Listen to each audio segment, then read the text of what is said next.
Hello, everyone. Welcome to my Module 14 case study. This is EDL 850 School Law.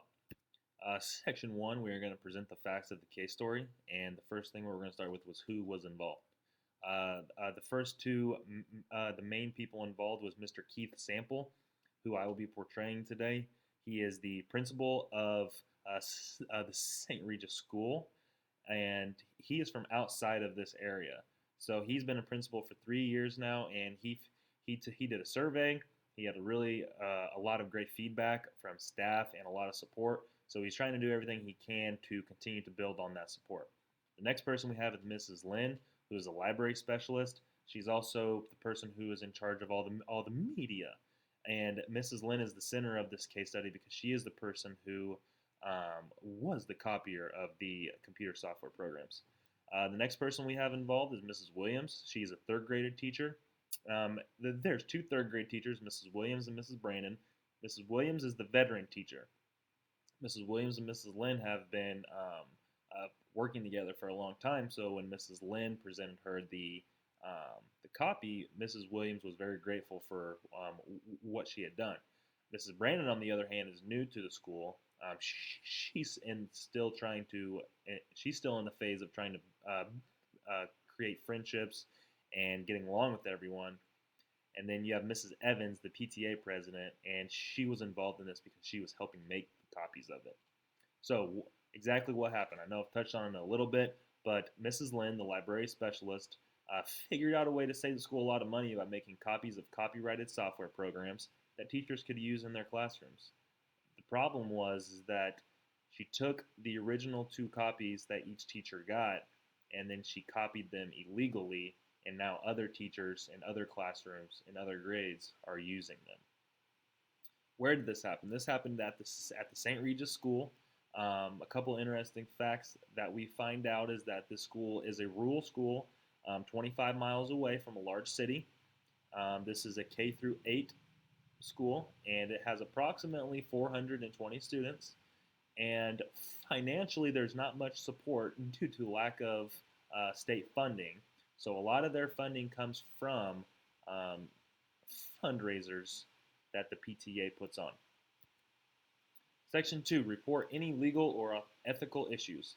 The creators of the computer software programs have been harmed by the decision of Mrs. Lynn.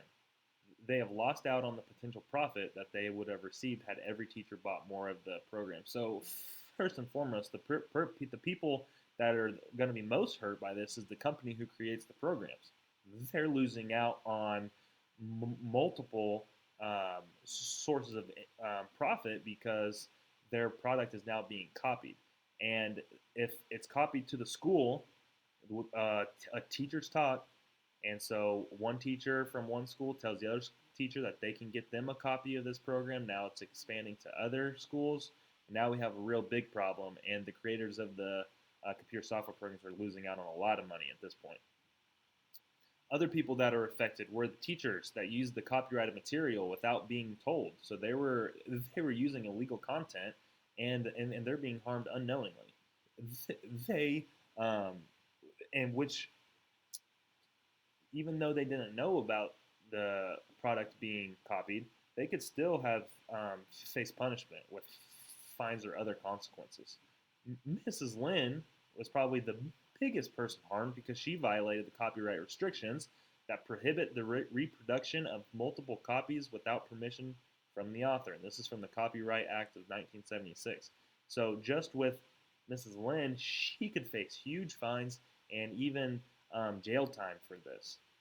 And what's concerning is that after being informed that she broke the law, Mrs. Lynn's response was, "Do you really think anyone will know or care about a few copies for the classroom at St. Regis? We're 25 miles away from the closest city." So even after she was told about her ethics and how she had broke the law, the only she didn't really her stance on it didn't really change, and that's concerning. All right, section 3. Synthesize exactly what has happened in one sentence. Mr. Sample is faced with a tough decision as one of his employees has illegally copyrighted computer software programs in order to allow teachers to create a learning environment that will benefit students while saving the school money. Section 4, synthesize the facts. So everything that we know in this case, we know that there were teachers who used the program without knowing it was illegally obtained.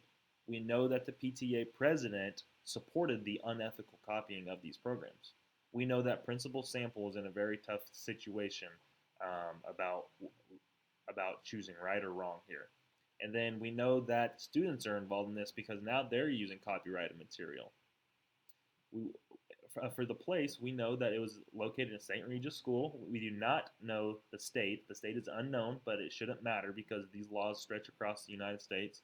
And like we said, it was a rural school. It holds K through 8 and a lot of financial struggles due to limited state funding. Majority of their money is dependent upon school fundraisers. So another description of what happened. Mrs. Lynn, the library specialist, and Mrs. Evans, PTA president, legally copied computer software programs that were originally purchased by teachers from their fundraising efforts. These copies were handed out to various teachers, including the 2 third-grade teachers, with the idea of impacting students on a larger scale. So, were their intentions good? Possibly. But there's still a law being broke, and we still need to handle it as such. Section 5, review and prioritize the information. This situation could absolutely be damaging to the community and the stakeholders. Regardless of what type of community this happened in, copyright laws have to be followed in an ethical manner. It doesn't matter if this is a big city, it doesn't matter if this is a rural town, it doesn't matter if it's a suburban town. Copyright laws extend to all types of schools and all types of property. The individuals or groups with the most important at stake here is Mrs. Lynn. Obviously, she could be in serious trouble. All the other teachers that were involved without knowing. Mr. Sample, if people find out that he allowed this, he could be in really hot water. And then the PTA who was encouraging this. And the other people that could be affected is the community as a whole. This is a small rural town, and if word got out that this happened, it would spread like wildfire, and especially with the rise of social media. This could get posted to one Facebook chat group, one Twitter, and then there's local news picking it up, and then there's national media picking it up. So it could spread like wildfire, and now the community's put into a bad light just over this mistake from Mrs. Lynn. The only person that's been consulted so far has been Mrs. Lynn, and she was asked to delete all the copies immediately, but she still doesn't feel it's necessary, in her words, because the children deserve the best. So her intentions aren't for personal reasons. Her intentions aren't to benefit for herself. She wants the students to benefit, but there's still laws that prevent this. Questions that I need to get answered before we can move forward are, first, I need to know, are the copies actually the copyrighted program? Mrs. Brandon comes in. She says that they are copyrighted. She presents the whole case about it. I need to see if they are actually copyrighted programs just to make sure before we start going through further. I then need to know what other teachers knew about this, what other teachers know about this, what teachers have copies, what teachers have told other teachers if they've shared it. And then I need to know what our school policy is, and I need to know if there was a school policy in place to prevent this. Because if there's not a school policy, well, then this is kind of on me now because I haven't set a precedent of what is right and what is wrong. But if there is a school policy, then I can refer back to that going forward if there was any consequences. And I believe with all the information that I've talked about leading up to this, I believe I have enough to make a decision. All right, so a couple options here and some possible consequences. Before any actions are taken, Mr. Sample needs to review the copies to see if they were indeed the computer software programs that were purchased.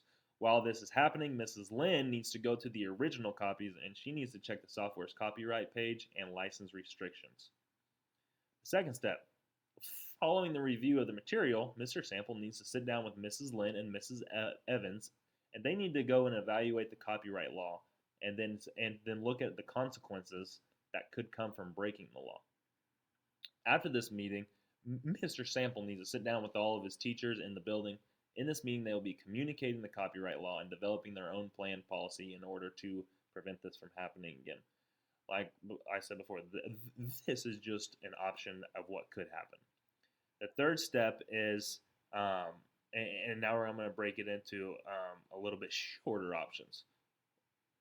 The first option is to immediately destroy all the copyrighted materials, plan your staff copyright training, and let this be a learning experience for all involved.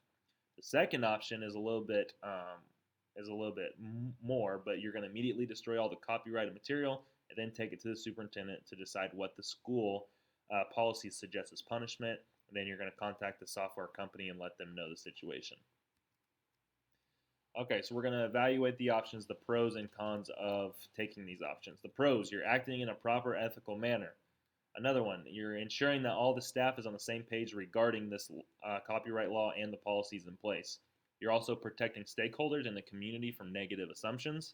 You are then setting a precedent of what happens when laws and policies are not followed. And lastly, you are making teachers aware of regulations and procedures to help protect them from future copyright violations. Cons of taking actions: you risk losing all the teacher support and trust you built up in the past 3 years, because from the teacher's standpoint, they're going to view it as you're taking away from the opportunities of students, which leads into my next one. You're taking away from the potential boost in learning that was created with the extra copies. And then you could also potentially get teachers in trouble from the law, even though they didn't know that they were using the illegal copy. So if you chose to report this, then teachers could face consequences. And lastly, you're continuing to keep the school in a financial bind regarding the resources, because now you don't have the funding, and now you're losing out on school opportunities for students. So you're continuing to keep the school where they were at before this, which is a good and a bad thing. Section 8, choose the best option. So here's what I would do. Here's my actions.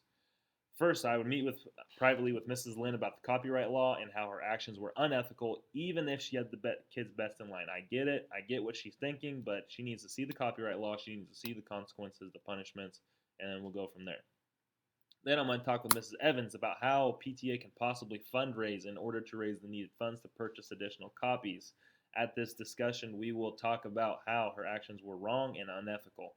Warnings will be issued to Mrs. Lynn and Mrs. Evans, and then to all the other teachers who were using the illegal copies. Next, I will remove all the copy material from the school and schedule an in-service day to discuss the Copyright Act. At this in-service, we will evaluate our current policies on using programs from outside the school district. As we are evaluating, we will look to see if anything needs to be rewritten. We will then evaluate and analyze different copyright cases and apply them to our setting to create a better understanding for future situations. So we'll kind of do like what we did in this assignment. We'll look at a case that had copyright violation, and then we'll look at how we could prevent that. And finally, I'm going to meet with the superintendent to inform him or her about the events that took place. I feel as if I can get ahead of this from them finding out from a different source, then it'll be in the best interest of everyone. So I'll let them know the plan of action that I took and see if there's anything else that needs to be done. I think this case study was a good example of taking the laws that we talked about this course and then applying them to a real life situation. It really makes you think about what you would do in the situation. Would you follow the law? Would you cave in to sort of the social pressure behind it? And it kind of makes you think. Think about how tough it is to be an admin, because you're going to be doing stuff that isn't popular. You're going to be doing things that other people think is the wrong choice. But if you're following your morals and you're being ethical about it and you're treating everyone fairly, then I think whatever that decision is, I think that's the right option. Thank you for watching.